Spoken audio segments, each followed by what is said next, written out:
सार प्रणाम, मैं हूं हिमांशु द्विवेदी और स्वागत है आपका हमारी खास पेशकश चर्चा में। चर्चा के तहत आज हम उस विषय पर बात करेंगे जो पूरे देश में इस समय विवाद का विषय बना हुआ है। विवाद का विषय है अशोक स्तंभ। हमारा विषय भी यही है, अशोक स्तंभ, गरिमा को ठेस या सियासी द्वेष। संदर्भ यह है कि सोमवार को देश के प्रधानमंत्री माननीय नरेंद्र मोदी जी के द्वारा निर्माणाधीन संसद भवन के शीर्ष पर लगने वाले अशोक स्तंभ का अनावरण किया गया। कांसे का बना यह अशोक स्तंभ है, तकरीबन 6.5 मीटर ऊंचा बताया गया है। कांसे का बना हुआ स्तंभ तकरीबन 950 किलो वजनी है। एक भव्य कलाकृति का नमूना उसे प्रस्तुत किया गया। देश के प्रधानमंत्री ने बाकायदा पूजा अर्चना के माध्यम से उसे अनावृत किया, लेकिन उस अनावरण के साथ ही विवाद पैदा हो गया। सबसे पहले विवाद इस बात को लेकर हुआ कि प्रधानमंत्री होते कौन है संसद भवन के संदर्भ में इस कार्रवाई को अंजाम देने वाले। कहा गया कि संसद भवन के संदर्भ में तो अधिकार लोकसभा अध्यक्ष का है, ये प्रधानमंत्री ने कैसे किया। ये आवाजें विपक्ष के स्तर पर सुनाई दी। दूसरी आवाज इस संदर्भ में आई कि पूजा अर्चना का क्या काम, एक धर्मनिरपेक्ष देश के अंदर पूजा अर्चना के माध्यम से यह अनावरण शोभा नहीं देता। ये दूसरा विवाद आया।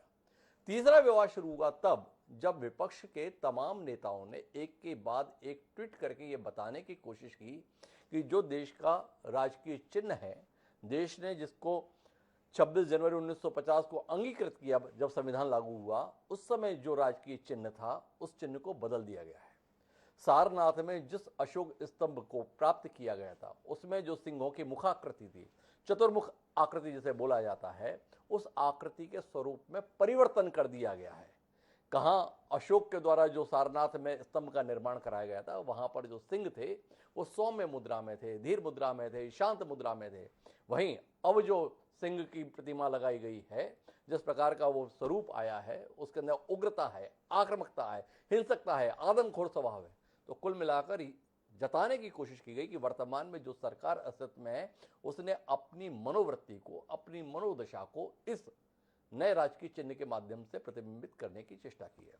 जिस मूर्तिकार ने इसे बनाया है उसने इस आरोप को खारिज किया। उसने कहा है कि किसी भी प्रकार का कोई बदलाव नहीं किया गया है, ये केवल ऊपर और नीचे से देखने का फर्क है। जो फोटो खींचे गए हैं वो किस कोण से खींचे गए हैं उसके तहत इस प्रकार का परिवर्तन दिखता है। हमने मूल स्वरूप से कोई परिवर्तन नहीं किया है। बचाव में आए केंद्रीय मंत्री हरदीप पुरी, उन्होंने कहा कि कलाकृति में दोष नहीं है, दोष देखने वालों की आंखों में है। आप किस तरीके के नजरिए के साथ देखना चाहते हैं वैसा आपको दिखाई दे रहा है। तो कुल मिलाकर आज हम इसी पर बात करेंगे, समझने की कोशिश करेंगे क्या वाकई राजकीय चिन्ह के स्वरूप में बदलाव किया गया है, और समझने की कोशिश ये भी करेंगे जिस बदलाव की बात विपक्ष कह रहा है क्या वो बदलाव वाकई सरकार के चाल चरित्र को प्रतिबिंबित करते हुए, या कुल मिलाकर विपक्ष कारण खोजता रहता है इस सरकार के द्वारा किए जाने वाले कामों के संदर्भ में। जब से सेंट्रल विस्टा प्रोजेक्ट आया है अस्तित्व में, तब से ही विपक्ष के निशाने पर है। कभी मोदी महल के रूप में, कभी फिजूल खर्ची के रूप में इस पूरे प्रोजेक्ट की आलोचना की जाती रही है। तो क्या यह आलोचना भी उसी का एक अंग है कि हमें तो कुल मिलाकर विवाद करना, या वाकई इसके पीछे कोई गहराई है, गंभीरता है, दृष्टि है? इसी को हम समझने की कोशिश करेंगे। कई खास मेहमान इस गंभीर चर्चा का हिस्सा बनने के लिए हमारे साथ मौजूद हैं। उनसे आपका परिचय कराएं और पूरे देश में विवाद का विषय बन चुके देश के राजकीय चिन्ह के संदर्भ में बात करें। उससे पहले समय है आज के विचार सूत्र का। हमारा आज का विचार सूत्र ये कहता है कि यदि आप चीजों को देखने के तरीके को बदलते हैं तो आप जिन चीजों को देखते हैं वो भी बदल जाती हैं। ये अमेरिकी लेखक हुए वेन डायर, उन्होंने कुल मिला के नजरिए को लेकर बात कहने की चेष्टा की। तो क्या यह नजरिए का फर्क ही राजकीय चिन्ह के संदर्भ में बदलाव को जाहिर कर रहा है? सरकार का दावा है कोई बदलाव नहीं हुआ, पर विपक्ष का कहना है बदलाव जैसा आपके तौर तरीकों में हुआ है वैसे ही आपने राजकीय चिन्ह को भी बदल दिया है। इसी को ध्यान में रखते हुए अपनी चर्चा को आगे बढ़ाते हैं, जिसका हिस्सा बनने के लिए हमारे साथ खास मेहमान जुड़ चुके हैं। सुरेंद्र राजपूत जी हैं, भारतीय राष्ट्रीय कांग्रेस के राष्ट्रीय प्रवक्ता हैं, बहुत संजीदगी से अपनी बात रखते हैं। आक्रामकता के साथ अपनी बात रखने के लिए चिंतामणि मालवीय जी हैं। जैसे शेर का स्वरूप दिखाया जा रहा है आज, कमोबेश उसी लहजे में बात करते हैं। चिंतामणि मालवीय जी हमारे साथ हैं। हमारे साथ देवेंद्र वर्मा जी हैं, संसदीय मामलों के मर्मज्ञ हैं, छत्तीसगढ़ विधानसभा के पूर्व प्रमुख सचिव हैं। विनय कुमार मिश्र जी हमारे साथ में हैं, इतिहासकार हैं। अशोक स्तंभ भारत की धीरता, गंभीरता और सामर्थ्य का प्रतीक है। अशोक के संदर्भ में जहां उसकी तलवार की ताकत को भी दुनिया ने देखा, वहीं शांति के सिद्धांत के संदर्भ में विश्व पताका उन्होंने जिस तरीके से फहराई भारतीय ज्ञान की, उसको भी लोग जानते हैं। पर उसके विभिन्न पहलुओं को जानने के लिए हम विनय कुमार मिश्र जी को साथ में जोड़े हुए हैं। एक और खास मेहमान निशांत वर्मा जी कुछ देर में हमारे साथ हिस्सा बनेंगे, लेकिन चर्चा की शुरुआत इस देश के सबसे पुराने राजनीतिक दल के प्रतिनिधि सुरेंद्र राजपूत जी से करते हैं, उनसे समझने की कोशिश करते हैं वाकई आपकी नाराजगी चिन्ह में बदलाव को लेकर है या आपकी नाराजगी इसी बात को लेकर है। मोदी ने कोई काम किया है और कोई भी काम किया है तो उस पर सवाल उठाना हमारा नैतिक धर्म है, हमारा राजकीय कर्तव्य है और उस कर्तव्य का निर्वहन कर रहे हैं। तो उन्होंने पूजा कर ली है, पूजा पर विवाद हम कर ले रहे हैं। तो सुरेश जी थोड़ा स्पष्ट करें, किस विचार के साथ हैं आप, किस बात पे इतना नाराज हैं, किस बात पे अधीर रंजन चौधरी ट्वीट पर ट्वीट कर रहे हैं और उसके समर्थन में बाकी लोग अपने मंतव्य व्यक्त कर रहे हैं। सुरेश जी। हिमांशु भाई, पहले तो हम आपको बधाई दें कि आप बहुत अच्छे लग रहे हैं, बहुत बढ़िया आपने पश्चिमी चरित्र का जो आज आपने अपने ड्रेसिंग सेंस किया है वो अपने आप में हॉलीवुड के हीरो टाइप लग रहे हैं। धन्यवाद जी। तो अब दूसरी बात आप आ जाइए, जब आप मूल बात पर आ रहे हैं जी। यहाँ पर दो चीजें बड़ी स्पष्ट हैं जी।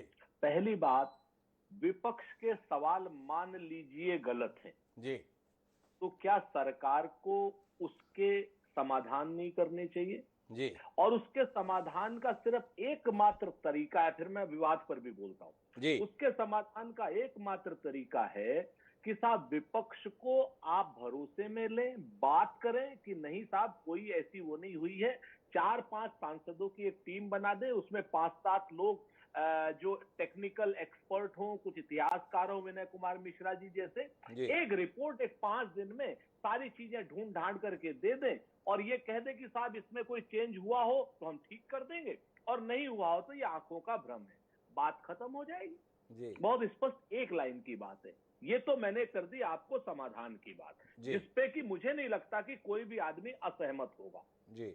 जो शख्स अपनी राजनीतिक विचारधारा से इतर देश की बात करेगा वो असहमत नहीं हो सकता। विचारधारा में तो पटने चुरल हम एक दूसरे के विरोध में बात करें। अब आप आ जाइए विरोध पर। आप एक चीज को देखिए कि लगातार जो पार्टी जिसके पास अपना इतिहास नहीं होता है वो ऐतिहासिक तथ्यों को, ऐतिहासिक अभिलेखों को, इतिहास की बातों को और इतिहास के प्रतीक चिन्हों को कहीं ना कहीं डिस्टॉर्ट करने का काम करती है। और भारतीय जनता पार्टी जवाहरलाल नेहरू जी से लेकर, गांधी जी से लेकर, मोतीलाल नेहरू जी से लेकर, सरदार पटेल से लेकर लगातार को करती आई है। मुगलिया सल्तनत की तो ये बात करते हैं, अंग्रेजों की ये बात नहीं करते। तो लगातार जो पार्टी इस तरीके की बात करती आई तो उस पर प्रश्न है जो स्वाभाविक रूप से उठेंगे और वो स्वाभाविक प्रश्नों का जवाब देना सत्ता पक्ष का काम होता है, चाहे वो प्रश्न जायज हो और चाहे वो जायज नहीं हो। मैं फिर से मैं कहता हूं एक बात को, ठीक है ना। अब आप आ जाइए कि आप इस चीज को देखिए, अगर विपक्ष ने कहा कि साहब ये इस तरीके से गड़बड़ हुई है, शेर जो है गुर्राने की मुद्रा में है या जो भी जितनी भी चीजें ऐतिहासिक तथ्यों से छेड़छाड़ हुई, तो आप इसका एक समाधान कर देते। लेकिन इसके समाधान के जगह पर कर क्या रहे हैं हिमांशु भाई, आपकी बात नहीं कर रहा हूं, लेकिन आपके जितने साथी बाराती हैं, जिम्मेवारी से कह रहा हूं, जिनको हम लोग गोदी मीडिया कहते हैं, सारे के भाई शेर गुर्राएगा नहीं तो क्या करेगा जी। शेर का काम गुर्राना है। अब 70 साल में शेर दहाड़ने लायक हुआ है। अब ऐसा है मोदी राज है, मोदी का शेर तो गुर्राएगा। इससे ये कहीं ना कहीं जानकारी मिलती है कि भारतीय जनता पार्टी, उनके ट्रोलर गैंग, उनके समर्थक, उनके साथी इस कृत्य को जायज ठहरा करके कहीं ना कहीं विपक्ष के पाले में सवाल खड़े कर रहे हैं। अगर इसकी जवाब में भी अगर प्रधानमंत्री या सरकार की ओर से एक आ जाता कि जस्ट शट अप, कोई इसमें चेंज नहीं हुआ है, आप कैसे कह रहे हो शेर दहाड़ रहे हैं। आपको मैं बताऊं, नाम लेकर के, आप चाहे आपके चैनल पे उचित नहीं है किसी का नाम लेना, नाम लेकर के मैं बताता हूं, उन किसी भी ट्वीट का आपने कोई संदर्भ नहीं लिया जी। मैं ये कहता हूं आज की डेट में कि सरकार विवाद बढ़ाने के लिए बैठी है या समाधान करने के लिए बैठी है। तो मुझे ऐसा लगता है कोई भी सरकार, विपक्ष हमेशा बात करेगा समस्या। मैं सुरेश जी बीच में हस्तक्षेप करना चाहूंगा आपके द्वारा उठाए गए मुद्दे के संदर्भ। आपने कहा सरकार स्पष्ट करे, सेंट्रल विस्टा प्रोजेक्ट है, किस विभाग के अंतर्गत आता है? शहरी विकास मंत्रालय के अधीन आता है। शहरी विकास मंत्रालय का मंत्री कौन है? हरदीप पुरी हैं। हरदीप पुरी जी ने बाकायदा 2 फोटो ट्वीट किए हैं और उसमें यह कहा है कि यह देखने वालों की आंख पर निर्भर करता है कि वह क्या देखना चाहता है। सारनाथ की मूल कृति 1.6 मीटर की है, जबकि संसद पर लगी कृति 6.5 मीटर की है। अगर इसे सारनाथ के आकार में ही कर दिया जाए तो दोनों बिल्कुल एक जैसे लगेंगे। संसद भवन पर स्थापित अशोक स्तंभ 33 मीटर की ऊंचाई पर है, वहां मूल कृति के आकार की कृति लगाने से कुछ भी नहीं दिखता, लिहाजा बड़ी कृति लगाई गई है। अब केंद्रीय मंत्री ने जब पक्ष स्पष्ट कर दिया एक बात, दूसरा जो मूर्तिकार हैं इसके, उन्होंने स्पष्ट कर दिया कि हमने मूल कृति में कोई बदलाव नहीं किया है, दूसरी बात। तीसरी बात, इतिहास के संदर्भ में भी जानना चाहूंगा कि अशोक का स्तंभ जो सारनाथ में पाया गया, वैसे 7 स्तंभ देश में अलग अलग स्थानों पर पाए गए, उन सब में भी कुछ ना कुछ फर्क रहा, क्योंकि ये फोटोकॉपी नहीं थे, ये कलाकृतियां थी। सांची में जो स्तंभ मिला उसके स्वरूप में अंतर है, जो स्तंभ सारनाथ में मिला उसके स्वरूप में अंतर है। और तीसरी और आखिरी महत्वपूर्ण बात अंतर के संदर्भ में यह भी है सुरेंद्र राजपूत जी, कि जब भारत के संविधान निर्माण की प्रक्रिया के दौरान सारनाथ के स्तंभ के इन चारों शेरों को राजकीय चिन्ह के तौर पर अपनाने का फैसला संविधान निर्माताओं के द्वारा किया गया, तो वो काम नंदलाल बोस को सौंपा गया था, जिनके द्वारा संविधान की प्रति की साज-सज्जा की गई। और उसमें दीनदयाल जी के पास में ये काम आया था, और उनके पास ये काम इसलिए आया था कि उन्होंने शेरों के संदर्भ में पहले काफी रिसर्च किया हुआ था। उन्होंने चिड़ियाघर में जा जाकर शेरों के हाव भाव को देखा और उसके आधार पर उस डिजाइन को अपने हाथों से तैयार किया। तो जो राजकीय चिन्ह है वो कोई फोटोकॉपी नहीं है कि अशोक के सारनाथ में पाए गए चिन्ह की फोटो खींची गई थी और वो स्थापित कर दी गई। वो हस्तलिखित है, हाथों के द्वारा चित्रकारी के माध्यम से उकेरी गई है। तो अब अगर कलाकृति के संदर्भ में सरकार कह रही है, कलाकार कह रहा है, अतीत बता रहा है, तो उसके बाद भी इसको वर्तमान सरकार की मनोवृत्ति के साथ जोड़ना, क्या यह एक संयोग है या विपक्ष के द्वारा किया जा रहा प्रयोग है? कि इस सरकार की सोच क्या है, इस सरकार की कार्यप्रणाली क्या है, सरकार का तौर तरीका क्या है, कि वो किस कदर हिंसक है, ये हमें बताना है। तो इसलिए एक माध्यम मिल गया है, तो इस माध्यम को छोड़ना नहीं है। हिमांशु भाई, एक शेर याद आ जाता है, कहते हैं ना कि लश्कर भी तुम्हारा है, सरदार तुम्हारा है जी, और तुम झूठ को सच लिख दो, अखबार तुम्हारा है जी। और इस दौर के फरियादी जाएं तो कहां जाएं, सरकार तुम्हारी है, दरबार तुम्हारा है। अब आप तय कर लीजिए, हिमांशु द्विवेदी सही कह रहे हैं या हरदीप पुरी सही कह रहे हैं। पहली बात, सारनाथ के हमने लाट को हमने अंगीकार किया था, बाकी जगह की लाट को अंगीकार नहीं किया, इस बात से आप सहमत हैं? बिल्कुल ठीक। उसके शेरों की प्रतिकृति आज तक चलती आई है, वही आगे भी चलेगी, इससे भी आपकी असहमति नहीं है जी। अब हरदीप पुरी चूंकि उसके एक पार्ट हैं, नरेंद्र मोदी सरकार के एक पार्ट है, तो निश्चित तौर पर जब हम उन्हीं के ऊपर सवाल खड़े कर रहे हैं तो हरदीप पुरी के जवाब से संतुष्ट होने का ना तो हमें हक होना चाहिए ना आपको होना चाहिए जी। दूसरी बात, जिस आप मूर्तिकार की बात कर रहे हैं, चूंकि उसने मूर्ति बनाई और वो मूर्तिकार कैसे कह दे कि नहीं साहब हमने मूर्ति अलग बनाई है, क्योंकि उसकी नौकरी चली जाएगी। तो मैंने आपसे एक समाधान दिया, वो समाधान ये है कि भाई आप निरपेक्ष लोगों की, विनय कुमार मिश्रा जी जैसे लोगों की, देवेंद्र वर्मा जी जैसे लोगों की, या एक एक्सपर्ट की पैनल, और उसमें बहुदलीय आप 4, 5, 7, 10 एमपी जो भी आप करना चाहें आप कर लें और उसके बाद उसका निर्णय आने दें। अगर कुछ बदलाव। सुरेंद्र राजपूत जी का सीधे तौर पर कहना है कि शंका है, इस शंका का निराकरण लोकतंत्र में होना चाहिए। विपक्ष के इतने नेता अगर शंका के संदर्भ में सवाल उठा रहे हैं तो उसका समाधान देना सरकार की जिम्मेदारी है। सरकार उस जिम्मेदारी से बचने के स्थान पर केवल दलील क्यों दे रही है? मुझे जाना था विनय कुमार मिश्र जी के पास ये समझने के लिए कि शेरों की प्रवृत्ति और तरीके को लेकर इतनी बात देश में चल रही है, वो क्या कहते हैं। लेकिन सुरेंद्र राजपूत जी ने माहौल इतना गर्म कर दिया है कि चिंतामणि जी का इस समय दहाड़ना बड़ा जरूरी है, बराबरी से आना चाहिए सत्ता पक्ष का नजरिया। तो मैं चिंतामणि जी आपके पास आना चाहता हूं। सुरेंद्र राजपूत जी ने सिर्फ और सिर्फ इतना चाहा है कि भाई लोकतंत्र है, आप तो लोकतंत्र के प्रति बड़ा भरोसा रखने वाली बातें कहते हैं, प्रधानमंत्री जी भी बताते हैं भाषणों में कई बार, मजबूत विपक्ष देश में होना चाहिए, लोकतंत्र के लिए बड़ा जरूरी है। और विपक्ष जब आपत्ति जता रहा है, संदेह जता रहा है, सवाल उठा रहा है, तो आप उसे संज्ञान में भी नहीं लेना चाहते हैं। ऐसा विपक्ष के साथ बर्ताव करके लोकतंत्र को कैसे मजबूत कर रहे हैं? या जैसे शेर दहाड़ते हुए और हमला करते हुए प्रतीत हो रहे हैं, क्या उसी तरीके से विपक्ष को भी आप खा जाना चाहते हैं, निपटा जाना चाहते हैं? इस प्रकार का एक भय कहीं व्याप्त हो रहा है। थोड़ा चिंतामणि जी रोशनी दीजिए ना। देखिए, दर्शन में 2 वाक्यों का बड़ा अच्छा वो है कि दृष्टि ही सृष्टि है जी। आप जैसा देखते हैं वैसा ही आप पूरी दुनिया को अपने दिमाग में बसा लेते हैं, तो आपकी दृष्टि है वैसी सृष्टि है। तो दूसरा ये है कि बड़ा अच्छा तुलसीदास जी ने भी कहा है कि जाकी रही भावना जैसी प्रभु तुरंत देखी कैसी। तो इनको क्या है, कांग्रेस की एक समस्या है कि जब भी राष्ट्र, राष्ट्रीयता, संस्कृति, धर्म, भारत, भारतीयता का कुछ होता है तो इनको बड़ी तकलीफ हो जाती है। ये भारत को मजबूत होता हुआ, कुछ अच्छा होता हुआ, एक मजबूत स्वाभिमानी भारत को इनको पछता नहीं है। इसीलिए आप देखिए कि जब इनकी सरकार थी तो उन्होंने जो भारतीयता, संस्कृति, उसका भी अपमान किया। पहले सत्यम शिवम सुंदरम ये स्लोगन हुआ करता था दूरदर्शन का।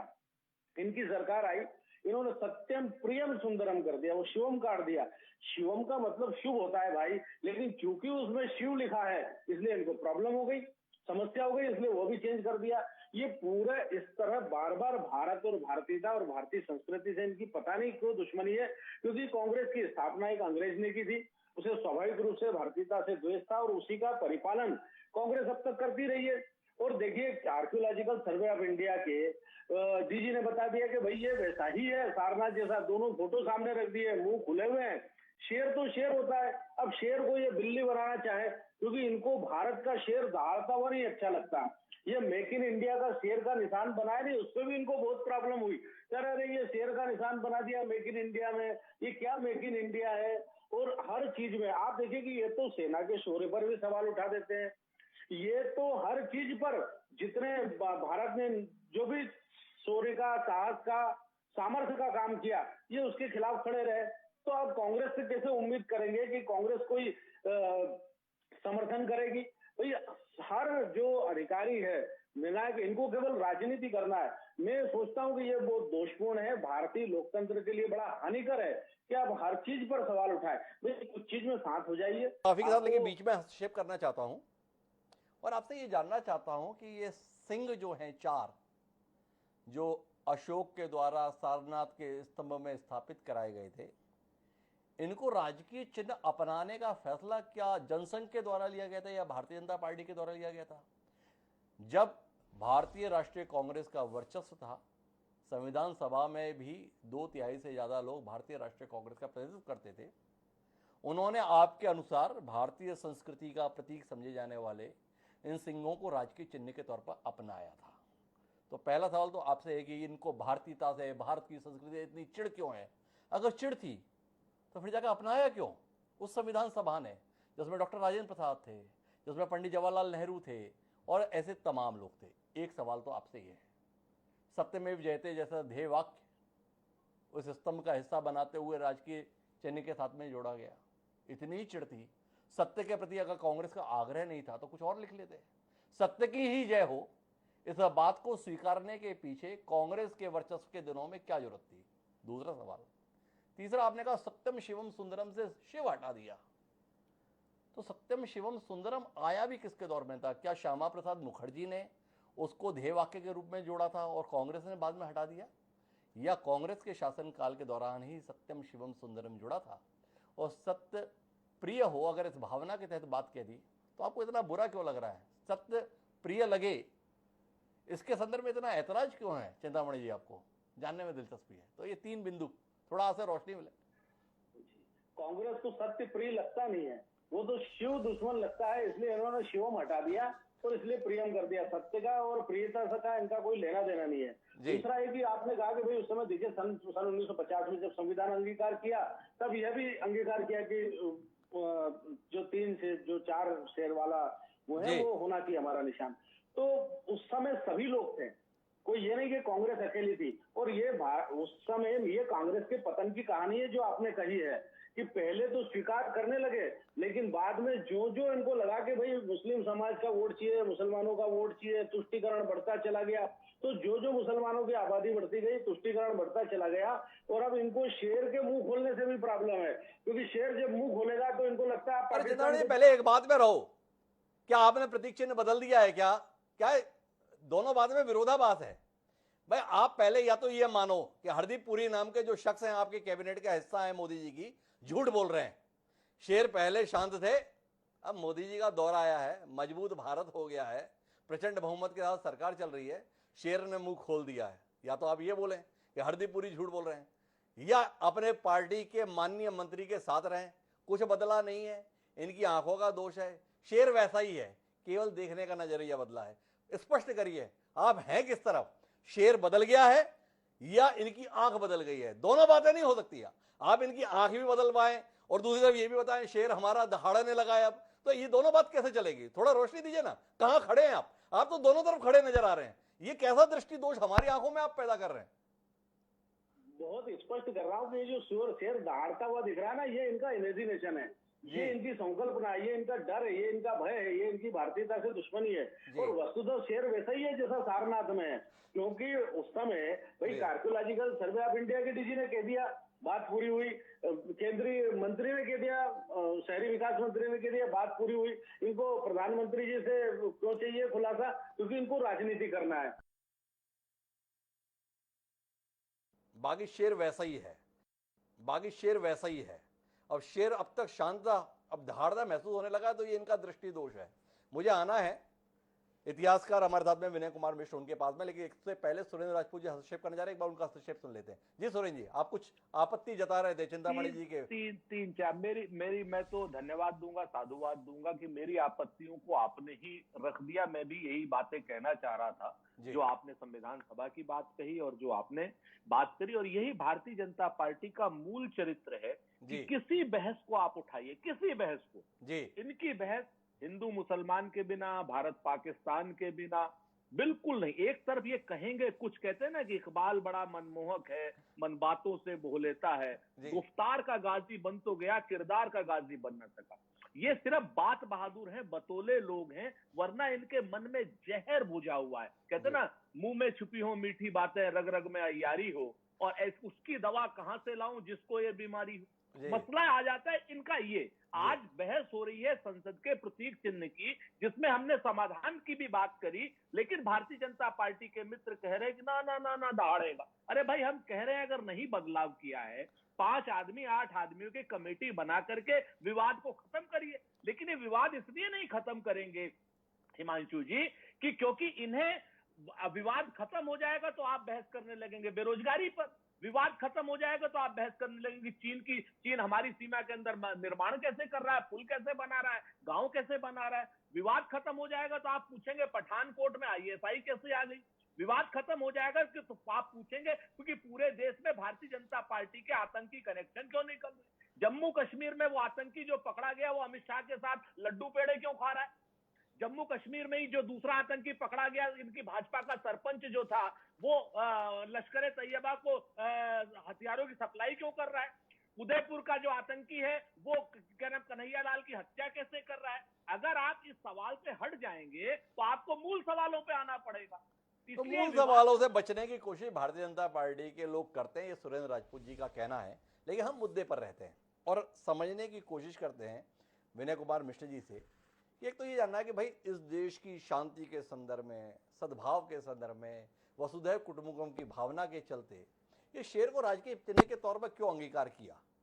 भाई शेर तो संयम का प्रतीक नहीं है, शेर तो कुल मिला के हिंसा का ही संदर्भ में देखा जाता है, साहस के संदर्भ में देखा जाता है, पुरुषार्थ के संदर्भ में देखा जाता है। पर हम तो शांति चित्त वाली बात करते हैं। तो गाय को हमने अपना राजकीय चिन्ह क्यों नहीं बनाया? और अगर हमें शेर के हिंसक होने को लेकर इतनी आपत्ति है, विपक्षी नेता बता रहे हैं, तो क्या बेहतर नहीं कि हम बकरी को ही बना लेते? तो मैं विनय कुमार जी आपसे समझना ये चाहता हूं कि क्या दृष्टि थी हमारे संविधान निर्माताओं की जिसमें इस चिन्ह को अंगीकार किया राजकीय चिन्ह के संदर्भ में। और दूसरा आपसे जानना चाहते हैं कि अशोक ने तो शांति का संदेश देने का संकल्प लिया, बुद्ध की शिक्षाओं को अंगीकार किया, पूरे विश्व में अहिंसा का मार्ग दिखाने के लिए प्रयास किया, और वह शख्स जब स्तंभों का निर्माण करा रहा था तो उसमें शेरों को दर्शा रहा था। एक विरोधाभास है। क्या दृष्टि थी इसके पीछे, क्या दृष्टिकोण था, ये समझना चाहते हैं। आप जैसा ज्ञानी हमारे साथ में, थोड़ा रोशनी देंगे। क्या थी अशोक की दृष्टि, क्या थी संविधान निर्माताओं की दृष्टि, और इसके साथ अगर आप टिप्पणी करना चाहें, अगर आपको कोई परहेज ना हो, तो आज की सियासत की दृष्टि, 3 दृष्टियों के संदर्भ में आपकी टिप्पणी अपेक्षित है विनय जी। इसमें हिमांशु जी काफी तो हिमांशु जी इसमें काफी तो प्रश्नों के उत्तर आपने स्वयं दे दिए। जी इन सभी चर्चाओं के विषय में जो महत्वपूर्ण उत्तर आने चाहिए थे। जी काफी आपका गहन अध्ययन है इस जी विषय में। लेकिन जो इतिहास के दृष्टि से अगर हम देखते हैं तो सारनाथ केवल एकमात्र ऐसी जगह नहीं है जी जहां सम्राट अशोक के ये 4 शेरों वाला प्रतिबिंब दिखाई दिया हो। जी ये सारनाथ के अतिरिक्त सांची और सांची के अतिरिक्त 35 अन्य स्थानों पर भी सम्राट अशोक के इन शेर वाले राष्ट्रीय चिन्हों का प्रयोग किया गया है। उनके प्रतिबिंब देखे गए हैं, इतिहासकारों ने उनका अध्ययन किया है जी और सभी जगहों पे सभी मूर्तियों में सभी चित्रों में इन शेरों की मुखाकृति में कुछ न कुछ परिवर्तन दिखाई देता है। जी क्योंकि उस समय कोई मशीन के ढले हुए सांचे नहीं होते थे, साधारण आर्टिस्ट हुआ करते थे जो पत्थर पे कुरेद करके कोई प्रतिबिंब बनाया करते थे। तो उनसे एक ही आकृति की एक ही लंबाई चौड़ाई के माप के किसी चित्र की परिकल्पना करना जो हमेशा सर्वथा बेमानी साबित होगा। जी दूसरा चीज जो आपने कहा कि शेर जो है शांति के प्रतीक नहीं होते हैं, निश्चित तौर पर शेर जो है साहस और शौर्य और शक्ति का प्रतीक होता है। और अशोक भी अपने जीवन के उत्तरार्ध में जब कलिंग युद्ध जीते हैं तब वो शांति की ओर अग्रसर हुए हैं, तब वो उत्तम शरणम गच्छामि हुए हैं। उसके पहले उन्होंने अपने साहस और शौर्य और पराक्रम से पूरे न केवल भारत के जो पुराना अखंड स्वरूप था उसको स्थापित किया, और वह वास्तव में जो शेर का प्रतिबिंब उन्होंने अपना राष्ट्रीय प्रतीक बनाया था, उसी स्वभाव के उसी चरित्र के सम्राट अशोक थे, जिसकी वजह से उन्होंने भारत की एकता और अखंडता को स्थापित किया था। और ये उस समय का प्रतीक राष्ट्रीय उनके द्वारा बनाया गया हुआ था, स्वीकार किया गया था, जब वो अपने सत्ता के वैभव पर थे, अपने चरम पर थे। लेकिन कलिंग युद्ध के बाद उनके हृदय में परिवर्तन आता है और वो उसके बाद धीमे धीमे बुद्धम शरणम गच्छामि और शांति की ओर अग्रसर होते हैं।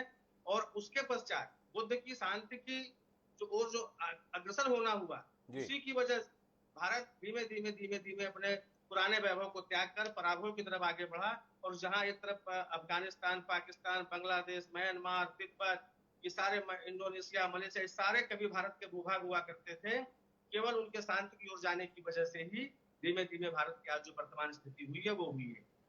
शेर को जो आज की स्थिति में आप बता रहे हैं कि जो उसके मुखाकृति में परिवर्तन है, मुझे लगता है कि जो हरदीप पुरी जी का जो बयान है कि 1.5 मीटर की पुरानी प्रतिमा जो सारनाथ से ली गई है और ये 6.5 मीटर की प्रतिमा है, लगभग 4 गुने से भी ज्यादा का अंतर है।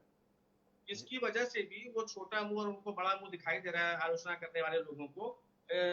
जो हमारे सामने जो बाकी अन्य जो विश्लेषक लोग बैठे हुए राजनीतिक दलों के लोग, अगर उनकी जेब में भारत सरकार द्वारा जारी किए हुए क्वाइन अगर हो, सिक्के हो, उनका अगर वो अभी अवलोकन करें तो उस सिक्कों में भी शेर का मुंह खुला हुआ दिखाई देगा। जब सिक्के में मुंह खुला हुआ दिखाई दे रहा है तो 1.5 मीटर और कहाँ 6.5 मीटर की प्रतिमा, कितना बड़ा अंतर होगा। निश्चित तौर पर उसका मुंह खुला और बड़ा दिखाई देगा। फिर जो आप कह रहे हैं कि ये मोदी जी की सरकार बदली है, मोदी जी ने जो है इस शेर के मुखाकृति को बदल दिया है, तो ऐसा नहीं है। पुराने समय में जब भगवान राम राजा थे और राज करते थे, उस समय जनता राजा नहीं चुनती थी। उस समय यथा प्रजा का सिद्धांत चलता था, जैसा राजा होता था वैसा राज्य होता था। दूसरा कोई राम राज्य स्थापना करने की सोच भी नहीं सकता जो भगवान श्री राम ने स्थापना करी। और जब संविधान लागू हो गया, लोकतंत्र लागू हो गया, तो यथा प्रजा तथा राजा, जैसी प्रजा होगी वैसा राजा होगा। आज भारत का नागरिक गुर्राना चाहता है। आज भारत का नागरिक ये चाहता है कि कोई भी देश हो, चाहे पाकिस्तान हो, चाहे चीन हो, चाहे अमेरिका हो, चाहे रसिया हो, उससे भारत बराबर की हैसियत से बात करे। हमारा नागरिक आज दब करके बात नहीं करना चाहता। तो जो मोदी जी की सरकार आई है वो जनता की इच्छा पे आई है। मोदी जी अगर शेर के चिन्ह को ज्यादा आक्रामक दिखा रहे हैं तो इसमें मोदी जी की महानता नहीं है, ये भारत के 130 करोड़ जनता की महानता मैं बताना चाहूंगा आपको इस मंच के माध्यम से। एक बड़ी अजीब सी स्थिति है। वो अजीब सी स्थिति यह है कि बातचीत में यह कहा जा रहा है कि परिवर्तन नहीं किया गया है। दूसरी तरफ अगर ये महसूस कर रहे हैं कि शेर का मुंह खुल गया है तो इसको जायज ठहराने के लिए अलग अलग माध्यमों से लोग तर्क जरूर दे रहे हैं। हमारे साथ विनय कुमार मिश्र जी भी ये कह रहे हैं कि भाई भारत अब इस स्वरूप में है जिसके तहत अब शेर ऐसा दिख रहा है। तो समझ नहीं आ रहा है कि सत्य बोल कौन रहा है। एक तरफ तर्क है कि बदला नहीं गया, दूसरी तरफ लोग बोल रहे हैं कि अगर शेर अब गुर्राएगा नहीं तो फिर जाके 8 साल में हमने किया क्या। मेरे साथ देवेंद्र वर्मा जी, और देवेंद्र वर्मा जी आपसे जानना चाहता हूं एक मजबूत सरकार देश में, एक प्रचंड बहुमत की सरकार देश में, एक निर्णय लेने वाली सरकार देश में, ऐसा भारतीय जनता पार्टी के तमाम नेता और उसके प्रति समर्थन व्यक्त करने वाले लोग दलील देते हैं।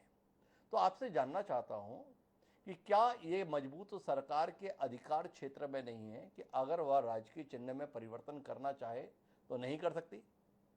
ये आपसे सवाल है।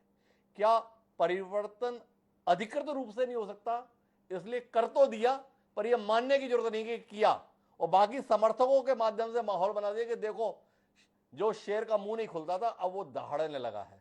तो थोड़ा देवेंद्र वर्मा जी आप रोशनी दें तकनीकी पहलुओं पर कि इस देश का संविधान राजकीय चिन्ह में परिवर्तन की इजाजत सरकार को देता है या नहीं देता है? क्या सरकार बेबस है कि वो परिवर्तन करना तो चाहती है पर ऑफिशियली नहीं कर सकती, इसलिए अनऑफिशियल कर दिया गया है? तो थोड़ा आपसे रोशनी मिले। पहली बात तो मेरा ये कहना है कि इस एम्बलम में शेर के आकार में या शेर के एक्सप्रेशन में किसी प्रकार का परिवर्तन हुआ नहीं है जी। ये वैसा का वैसा ही है जी। जैसा कि 26 जनवरी 1950 को कॉन्स्टिट्यूशन के पहले पृष्ठ के ऊपर छापा गया था जी। और ये एम्बलम ये जो बनाई प्रतिकृति बनाई है जो कि संसद भवन के ऊपर लगाई है, ये एक निश्चित प्रक्रिया के अंतर्गत होते ये सब काम। ऐसा नहीं होता कि केवल एक व्यक्ति ने निर्णय ले लिया, इसके लिए कोई कमेटी बनी होगी, 10-12 लोग होंगे, अध्ययन किया गया होगा उसका, सारनाथ वाले का।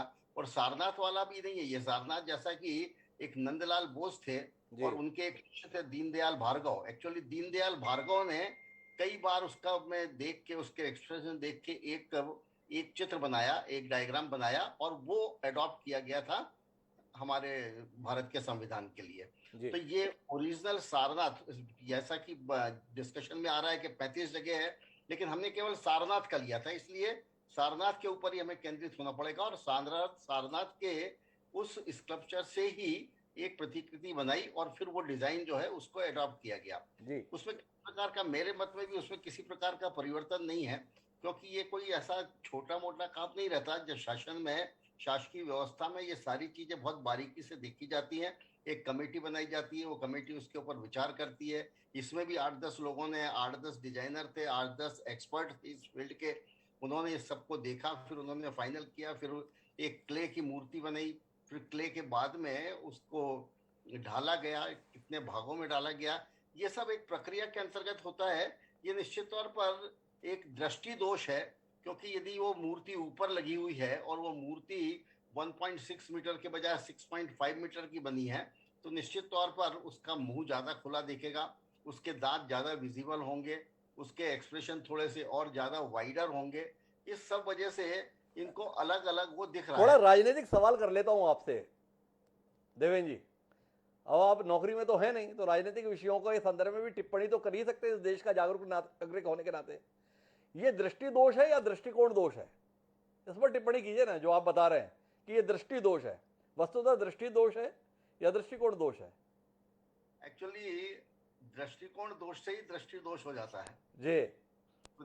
दृष्टिकोण दोष भी है, क्योंकि अभी इन दिनों जो देश का माहौल है वो ऐसा है कि हमें तो जो कुछ भी ये सरकार करेगी उसमें कुछ खामियां ढूंढना है। तो वो खामियां कैसे ढूंढी जाए, ये पूरा सेंट्रल विस्टा का जब आरंभ हुआ योजना का, तब से इसका विरोध हुआ, जबकि इसकी बहुत आवश्यकता है देश में।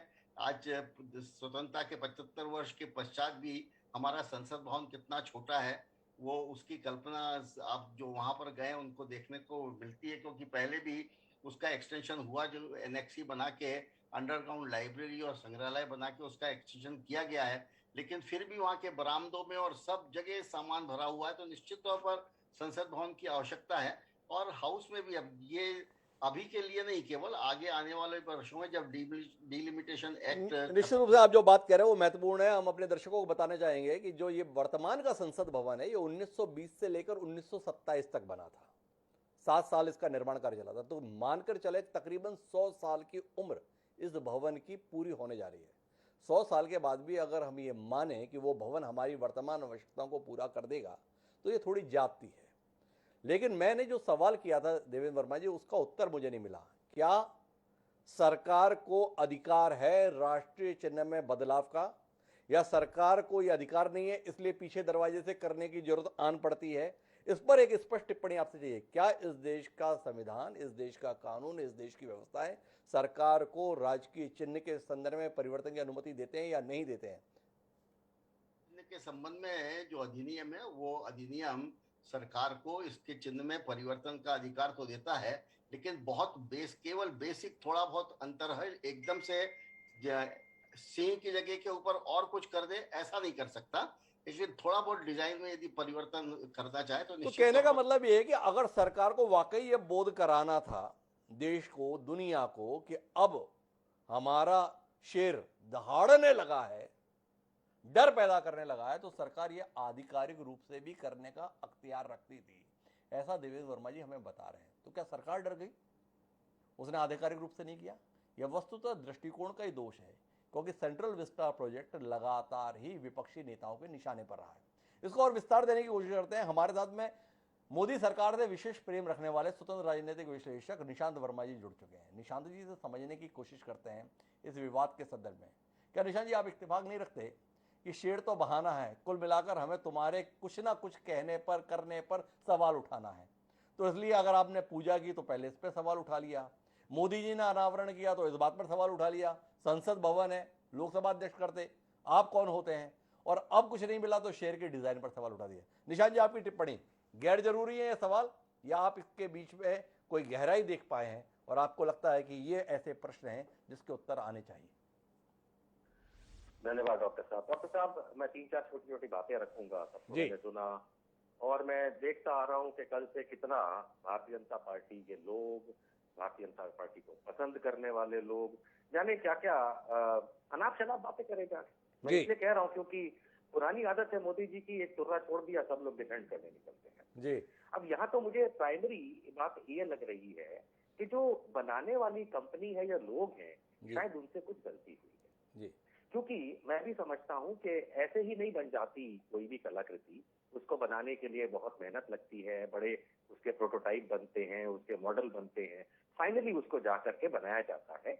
लेकिन ऐसा लगता है कि कहीं कुछ बनाने वालों से गलती हुई है, लेकिन क्योंकि मोदी जी के राज में हुई है तो उसको गलती नहीं कहा जाएगा, उसको अधिकार कहा जाएगा। और इस तरीके की बातें की जाएगी कि शेर का मुंह खुल गया है, अब वो दहाड़ने लगा है, जैसे कि 1971 में तो बिल्ली म्याऊं कर रही थी ना। लेकिन ये सब बातें गौण है। प्राइमरी मुद्दे पे और मुख्य मुद्दे पे मैं आ जाता हूँ। डॉक्टर साहब, हमारा एक कानून है, the state emblem of India, prohibition of improper use act 2005 जी। उसके अपेंडिक्स 2 में, यानी कि दूसरे भाग में, हमारा जो राष्ट्रीय चिन्ह है, एम्बलम है जी, उसकी डिजाइन दी गई है। उसके अंदर एक एक कतरा उसका जिस तरीके से होना चाहिए वो डिफाइंड है, और उसमें साफ शब्दों में लिखा गया है कि this design is more detailed and meant for reproduction in bigger sizes. यानी कि ये जो डिजाइन है इसी को बड़ा किया जा सकता है, लेकिन बिल्कुल यही रहेगी, इसमें कोई बदलाव नहीं होंगे। ये हमारे कानून में है जी। अब वो मोदी जी का शेर दहाड़ता है, कुछ लोग ऐसा कह रहे हैं। अनुपम खेर की ट्वीट देखिए, आप हंसेंगे, काटता भी है, शेर काटता नहीं है, फाड़ता है। लेकिन खैर, जहां तक बात आ रही है इस शेर को देखने की, 4 मुआ शेर जो हमारा प्रतिबिंब है नई सेंट्रल विस्टा के ऊपर, कल सबने देखा, कल से देखे ही जा रहे हैं जी। मुझे लगता है कि ये सारनाथ से कंपेयर करने की बात ही गलत है, चाहे वो पुरी साहब हो, चाहे पैनल पे कोई हो या आगे जी। सारनाथ में क्या था, क्या है, वो इतिहास है, वर्तमान है। लेकिन मेरे कानून में क्या है, संविधान में क्या है, जो पार्लियामेंट का पास किया हुआ एक्ट है उसमें क्या है, वो फाइनल है जी। अब उन 4 शेरों के कितने कान थे, कितने पैर थे सारनाथ में, मुझे कोई मतलब नहीं, क्योंकि जो मेरा कानून और संविधान कहता है मेरे लिए वो फाइनल है जी। अब मैं यहाँ तक जाके कह सकता हूँ कि लोग तो शेर पे अटके हुए हैं। उसी बड़े नए प्रतिबिंब के अंदर जो इन्होंने कलाकृति बनाई है, उसमें देखिए तो घोड़े का दाहिना पैर गलत तरीके से बनाया है। अगर सारनाथ की बात करते हैं तो सारनाथ का अगर आप टीवी पे चला पाए, मैं तो अनफॉर्चुनेटली ऑडियो पे हूँ, अगर सारनाथ का अंदर जो एम्बलम है जिसको लिया गया है उसकी रियल तस्वीर चलाई जाए और कल मोदी जी ने अनावरण किया है उसकी तस्वीर निकाल के देखी जाए, तो उसमें घोड़े का दाहिना पैर भी गलत बनाया। अब ये कौन कहेगा कि ये अरे थोड़ा सा गलत हो गया? माफ कीजिएगा, आप देश की नई संसद के ऊपर इतने बड़े एक आवरण को लगा रहे हैं क्योंकि मेरे देश का प्रतीक है, उसमें तो रत्ती भर भी डिजाइन में प्रो रेटा रेशियो में कमी होनी ही नहीं चाहिए, क्योंकि हम तो विश्व गुरु हैं। हमारे यहाँ कल को ये कहा जाएगा कि भाई देखिए शेर जो है अब दहाड़ने लगा है, डॉक्टर साहब फिर कहेंगे 24 तीलियां जो है जिसको स्पोक कहते हैं चक्र में, अशोक चक्र में, उसको भी बढ़ा के 56 कर दो, क्योंकि हमारे देश में तो 56 इंची सीना चलता है। ऐसी बातें करना, इस तरीके की बातों को बढ़ावा देना, एक गलती को ढांकना, मुझे उस बात को याद दिलाता है कि एक झूठ बोलने के बाद उसको छुपाने के लिए, उसको दबाने के लिए 100 और झूठ बोलने पड़ते हैं। साफ प्रतीत होता है कि बनाने वाले ने जो आउटपुट है वो थोड़ी गलत जरूर हुई है, बजाय उसको ठीक करवाने के, क्योंकि बहुत बढ़िया है उन्होंने सेंट्रल विस्टा पे लगाया है। मैं तारीफ करूंगा कि ये एक राष्ट्रीय चिन्ह को इतने बड़े तौर पे दिखाने की पूरी दुनिया को कोशिश है, वेरी नाइस। लेकिन अगर उसमें खामी है, लेकिन क्या करें, एक वो बात होती है ना कि मेरे पापा तो गलत हो ही नहीं सकते।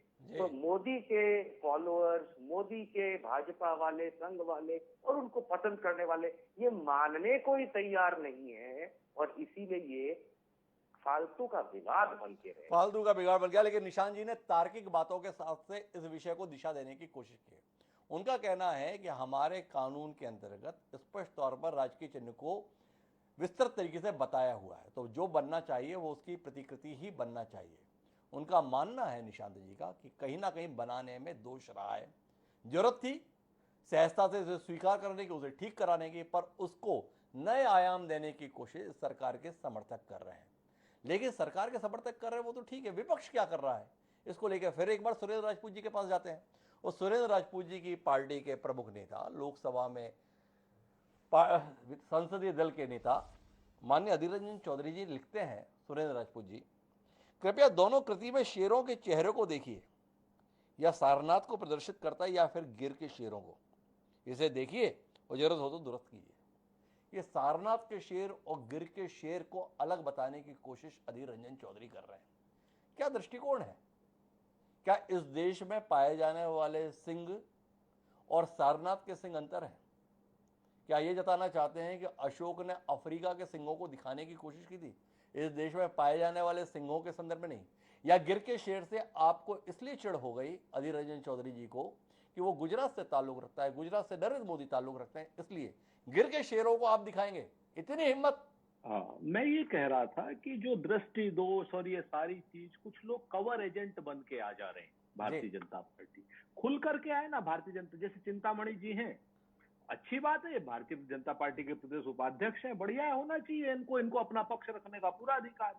लेकिन यहाँ पर तमाम ऐसे लोग हैं, वो कह रहे हैं कि भाई शेर दहाड़ेगा जैसे पहले नहीं दहाड़ता था। आप 1948 से भारत को देखिए, उत्तरोत्तर तरक्की कर रहा है। कब भारत ने जो है अपने आप का मुंह नीचे किया? आप एक 62 के वार को छोड़ दीजिए, वहां हमारी एक पराजय हुई थी, इसमें कहीं कोई दो राय नहीं, वो अपनी जगह। उसके अलावा एक पाकिस्तान के दो पाकिस्तान किसने किए? सिक्किम को किसने मिलाया भारत में? गोवा को किसने मिलाया भारत में? आप परमाणु विखंडन किसने किया? बैंकों का नेशनलाइजेशन, जिन बैंकों को दोबारा से अपने दोस्तों को प्रधानमंत्री जी देने जा रहे हैं, उन बैंकों का नेशनलाइजेशन किसने किया? कोऑपरेटिव बैंकों की स्थापना किसने की? प्रथम दुग्ध क्रांति किसने की? प्रथम हरित क्रांति किसने की? Right to information, right to education, right to food के कानून कौन लेकर के आए? मनरेगा कौन लेकर के आया? आप इतने जितने क्या नाम एम्स थे, जितने आईआईटी थे, या भाखड़ा नंगल डैम से लेकर के आज तक के जितने डैम थे, ये किसने? ये भारत की शक्ति का, भारत के स्वाभिमान का, भारत के दहाड़ने का प्रतीक है। पूरे देश, पूरी दुनिया में मेरे ख्याल से अभी जो इतिहासकार महोदय बैठे हैं, देवेंद्र वर्मा जी बैठे हैं, इनको शायद पता नहीं, पढ़े लिखे लोग हैं, बड़े बड़े अधिकारी होकर के रिटायर हुए हैं, लेकिन नॉन अलाइंग मूवमेंट कौन लेकर के आया था? गुट निरपेक्ष भारत। तो ये भारत की शांति का, शक्ति का, स्वाभिमान का प्रतीक, चाहे वो कांग्रेस की सरकार रही हो। हम ये नहीं कहते कि अटल बिहारी वाजपेयी के समय में ये सरकार, वो क्या नाम, भारत पराधीन हो गया था, लेकिन इन लोगों की एक आदत सी पड़ गई है कि हर कांग्रेस के काम को डिमीन करने की, हर कांग्रेस के कार्यकर्ता को तुच्छ दिखाने की, और उसके अलावा जब ये बात करते हैं, आते हैं, अपने आप आईएसआई को पठानकोट में लाते हैं, तो ये राष्ट्रीय गौरव का प्रतीक हो जाता है। अपने आप जाकर के बिरयानी खाने चले जाते हैं, पता नहीं वहां नवाज शरीफ के यहाँ कौन कौन सा आतंकी बैठा था, तब ये राष्ट्रीय गौरव का प्रतीक हो जाते हैं। तब ये राष्ट्रीय गौरव का प्रतीक हो जाते हैं जब इनका कार्यकर्ता कश्मीर में आतंकियों को हथियार सप्लाई करता है, और उसके बाद जब पकड़ा जाता है वो, तो 2 लाख रुपए का इनामी हो जाता है। इनके कार्यकर्ता जब अमरनाथ के श्रद्धालुओं पर क्या नाम हमला करने की कोशिश करते हैं, वो अमित शाह के साथ बिरयानी खा रहा था उनके पीछे खड़ा होकर के, वो हमें नहीं पता क्या कर रहा था, लेकिन वो बात देखने की चीज है, क्योंकि अमित शाह जी हमारे यहाँ सबसे महत्वपूर्ण व्यक्तियों में से एक है, गृह मंत्री। आप ये सारे इनके लिए गौरव के प्रतीक है। ध्रुव सक्सेना मध्य प्रदेश से है, चिंतामणि जी, आईएसआई के जो एजेंट है ध्रुव सक्सेना, वो इनकी आईटी सेल में काम करता है। ये संयोग है या प्रयोग है, इस पर ये लोग नहीं जवाब देंगे। ये लोग जवाब किस पर देंगे कि जो परमाणु शक्ति युक्त जिस पार्टी ने भारत को किया, वो पार्टी जो है वो गलत लोगों की है।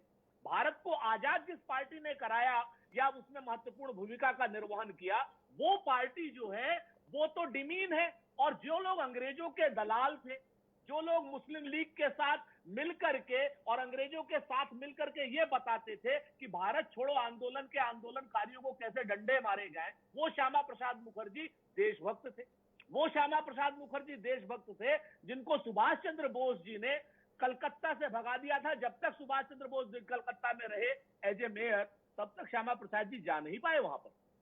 इन सारी चीजों को लेकर के ये लोग, चूंकि इनका अतीत दागी है, अतीत शर्मनाक है, इसलिए कांग्रेस को शर्मनाक करने की कोशिश करते हैं, कुत्सित प्रयास करते हैं इतिहास को तोड़ मरोड़ के पेश करने के लिए। तो मैं हिमांशु जी इनसे आग्रह करता हूं कि भाई आपका इतिहास दागी है तो अपना इतिहास बना लो। सरदार पटेल की मूर्ति बनवाएंगे, हमारा बिल्कुल सहमति, लेकिन बनाएंगे चाइना से, क्योंकि इनके पिता क्या नाम वो रिश्तेदार है ना, वो जी जिनपिंग, उसी गांव से आए जहां से वड़नगर वाला कहानी थी चाय पिलाने वाली, आपको याद है, ठीक है कि नहीं? क्योंकि वो हेन सांग को वहीं भेजे थे जी जिनपिंग के दादाजी जो है नरेंद्र मोदी जी के दादाजी से मिलने के लिए, तो इसलिए ये मूर्ति भी वहीं से बनवाएंगे। इसीलिए ट्रेड इम्बैलेंस रखेंगे ये कि भारत का एक्सपोर्ट से चाइना का एक्सपोर्ट भारत को 10 गुने से ज्यादा का होगा। Trade imbalance. तो सुरेश जी, आपने पर्याप्त भारतीय जनता पार्टी के संदर्भ में अपनी टिप्पणियों के माध्यम से प्रहार कर लिया, लेकिन 2-4 शब्द तो उस सवाल के संदर्भ में भी तो कह दीजिए ना जो मैंने आपसे किया था। आपने अपने मन की बात तो पूरी कह ली, पर थोड़े हमारे मन की बात भी तो सुन लेते आप, जो हमारी जुबान पर आई थी। हमने ये जानना चाहा था अधीर रंजन चौधरी के हवाले से, जिसमें उन्होंने बताया था कि सारनाथ के अशोक स्तंभ पर बने शेरों का चरित्र बदलना कुछ और नहीं, भारत के राष्ट्रीय चिन्ह का अपमान है, या सारनाथ को प्रदर्शित करता है या फिर गिर के शेरों को। मैंने जानना चाहा था आपकी पार्टी के लोकसभा में नेता अधीर रंजन चौधरी को गिर के शेरों से इतनी चिढ़ क्यों है? इसलिए कि गुजरात में गिर है, गुजरात से मोदी हैं, और मोदी जहां से हैं वहां से चौधरी जी कैसे भाग सकते हैं? बताइए ना। गिर भी हिंदुस्तान में है और सारनाथ भी हिंदुस्तान में है। हम लोग ये काम नहीं करने वाले कि यहाँ इसकी सरकार है, यहाँ हम सब हिंदुस्तानी हैं। नरेंद्र मोदी जी भी देशभक्त हैं और हमारे यहाँ के सब लोग भी देशभक्त हैं। पैनल पर बैठे मतांतर हो सकता है, लेकिन देशभक्त सब है। राज्यसभा हमारे अपने। हमने तो आपसे एक लाइन की बात कही, आप मुझे ये बता दीजिए हिमांशु भाई, एज ए सरपंच होकर के, कि आपको क्या तकलीफ है कि 5 एक्सपर्ट और 5 या 10। अरे मैंने तो मान ली आपकी बात, मैं तो उस विषय को लेकर लगातार बात कर ही रहा हूं सुरेंद्र राजपूत जी, लेकिन एक व्यक्ति जो इतने जिम्मेदार पद पर बैठा हुआ है, जिसको आपने एक प्रदेश का अध्यक्ष बनाया हुआ था, जिस व्यक्ति को आपने अपने लोकसभा में सांसदों का नेता बनाया हुआ है, उसने लिखा क्या है? इसका उत्तर तो देना पड़ेगा ना सुरेंद्र राजपूत जी। आप एक जिम्मेदार ओहदे पर हैं, जिम्मेदार राजनीतिक दल से ताल्लुक रखते हैं। वो ये कह रहे हैं कि क्या दिखाना चाहते हैं, या सारनाथ को प्रदर्शित करता है या फिर गिर के शेरों को। मैं आपसे जानना चाहता हूं बहुत विनम्रता के साथ कि गिर के शेरों के दिखाने को लेकर आपत्ति क्या है? क्या आप मानते हैं कि सारनाथ में जो शेर दिखाए गए वो इस देश के शेर नहीं थे, अशोक कहीं और के शेरों को प्रतिबिंबित किए हैं? या आप मानते हैं कि कहीं ना कहीं अधीर रंजन चौधरी आवेश में वैसी ही गलती कर गए जैसी गलती आपको लगता है कि मूर्तिकार कर गया बनाने के संदर्भ में? निशान जी मानते हैं गलती कर गया बनाने के संदर्भ में। सीधा सवाल है, मैं सीधा जवाब इसमें दे रहा हूं। चाहे गिर का शेर हो, चाहे सारनाथ में प्रतिबिंब हो, सारे शेर भारतीय हैं। मसला यहाँ पर शेरों का नहीं है। जी। मसला यहाँ पर प्रतीक का है। जी। जिस प्रतीक को आपने अंगीकार किया है और जिस 2005 के एक्ट के साथ आप बिल्कुल सीधी सीधी बात कर रहे हैं, दीनदयाल उपाध्याय ने, दीनदयाल ओझा जी जो बात अभी वो कह रहे थे अपना देवेंद्र जी, मैं आपको बताऊं, अगर जो चीज वो है वहां पर वो जो प्रतीक को अंगीकार किया, अगर वो नहीं है तो चाहे वो गिर का शेर हो, चाहे केरल का हो, चाहे उत्तर प्रदेश का हो, फिर तो बात ही नहीं बनती ना। बात ही नहीं बनती है। कुल मिलाकर इसका समाधान हो जाएगा। मैं वापस चिंतामणि जी आपके पास आता हूं और आपसे जानना चाहता हूं, ये आपके लोग इतने बेसब्र क्यों होते हैं? आपके लोग गलती को भी गलती मानने के स्थान पर या शंका का समाधान करने के स्थान पर अपने किए हर कार्य को जायज ठहराने के लिए इतने व्याकुल, इतने आतुर क्यों रहते हैं? सवाल इस बात को लेकर उठा कि क्या ये हमारे कानून में वर्णित राजकीय चिन्ह के अनुरूप बना है या नहीं बना है? आप तो स्वयं जिम्मेदार सांसद रहे हैं। ऐसे विवादों का समाधान समिति के माध्यम से होना सबसे श्रेयस्कर होता है। एक सर्वदलीय समिति बनती है। कायदे अनुसार तो वो सर्वदलीय समिति पहले भी बननी चाहिए थी जब राजकीय चिन्ह के संदर्भ में लगाना तय हुआ था। अगर उस समिति के द्वारा अनुमोदन किया होता जिसमें बाकी दलों के लोग भी होते तो शायद यह विषय विवाद का कारण बनता ही नहीं। अमूमन ऐसा रहता भी है। पर आप उसके स्थान पर एक तरफ ये कहते हैं कि कोई परिवर्तन हुआ नहीं, दूसरी तरफ आपके समर्थक या आपकी पार्टी के लोग ये बताने की कोशिश कर रहे हैं कि 75 साल बाद भारत बदला हुआ है, इसलिए शेरों का स्वरूप बदला हुआ है। वो दहाड़ने लगा है, वह बताने लगा है, वह डराने लगा है। थोड़ा बताइए ना, किसको डरा रहे हैं, किसको धमका रहे हैं, या सही बताइए किसको बहका रहे हैं? देखिए, सबसे पहली बात तो ये कि कोई परिवर्तन नहीं हुआ है। जितने भी निर्णायक लोग हैं, जो भी जिम्मेदार लोग हैं, उन्होंने अपनी बात कह दी, विषय समाप्त हो जाना चाहिए। लेकिन कांग्रेस ने ये सेल्फ गोल कर लिया है और जैसा कि हर मुद्दे पर ये मुंह की खाते हैं, इस मुद्दे पर भी मुंह की खाएंगे, क्योंकि ये गलत ट्रैक पर और गलत रास्ते पर गलत विवाद कर रहे हैं। और ये फिर विवाद डालते हैं कि मोदी जी विवाद करा रहे। अरे भैया, आप मत उठाओ ऐसे विषय, आप उठाओ ना महंगाई का विषय, आप उठाओ ना दूसरे जो विषय हो सकते हैं, जो भी मुद्दे आपको लगता है। लेकिन क्या परेशानी है कि कांग्रेस अरे चिंतामणि जी, थोड़ा विषय पर रहिए। आप कैसी बात कर रहे हैं भाई? अगर कांग्रेस ने या बाकी विपक्ष के नेताओं ने ये कहा कि यह स्वरूप बदला हुआ है तो पूरी भाजपा की ओर से या केंद्रीय मंत्रियों की ओर से जवाब आना था या देश के प्रधानमंत्री की ओर से जवाब आना था कि बदलाव नहीं हुआ है। एक, या बदलाव के संदर्भ में अगर जिम्मेदार नेता शंका पैदा कर रहे हैं और आपके मन में आप विपक्ष के लिए कोई सम्मान है, विपक्ष की बात का कोई स्थान है, तो शंका का समाधान करने की कोशिश करेंगे या तानाशाही स्वरूप का प्रदर्शन करते हुए कहेंगे कोई गलती नहीं है और हम कोई बात नहीं सुनेंगे?